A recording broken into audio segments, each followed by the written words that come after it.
Timnas Indonesia beritanya selalu buruk di media Vietnam.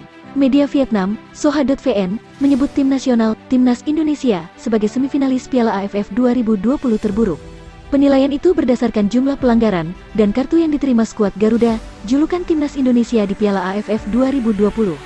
Akun Instagram @ASEANFootball mengunggah statistik jumlah pelanggaran kartu kuning yang diterima 10 kontestan Piala AFF 2020. Dari 10 negara, Timor Leste merupakan yang paling minim membuat pelanggaran.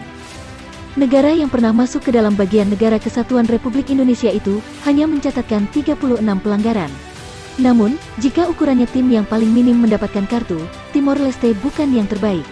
Kamboja jadi yang paling sedikit menerima hukuman, yakni hanya mendapatkan 2 kartu kuning.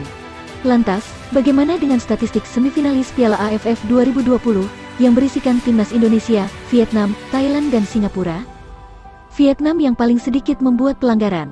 Dari 4 pertandingan di grup B Piala AFF 2020, skuad asuhan Park Hang-seo hanya membuat 48 pelanggaran. Sementara itu, Thailand dan Singapura yang tergabung di grup A kompak membuat 51 pelanggaran.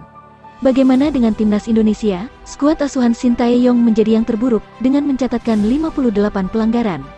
Untuk jumlah kartu kuning, Vietnam juga yang paling minim ketimbang kontestan semifinalis Piala AFF 2020. Keng Ok Hai dan kawan-kawan hanya mencatatkan 3 kartu kuning. Sementara itu, Thailand mendapatkan 5 kartu kuning dan Singapura menerima 6 kartu peringatan. Timnas Indonesia lagi-lagi menjadi yang terburuk. Skuad asuhan Shin Tae-yong menerima 9 kartu kuning. Karena itu, saat hadir di konferensi pers sebelum laga Timnas Indonesia vs Singapura di leg semifinal Piala AFF 2020, Shin Tae-yong memperingatkan para pemainnya untuk menghindari menerima kartu. Meski gagal menjadi pemuncak, Vietnam layak berbangga karena menempati posisi terbagus di indeks fair play. Sementara itu, Timnas Indonesia dianggap sebagai tim terburuk di Piala AFF 2020 karena membuat 58 pelanggaran dan 9 kartu kuning. Rata-rata Timnas Indonesia membuat 14,5 pelanggaran dan menerima 2,25 kartu kuning per pertandingan, tulis Soha.vn.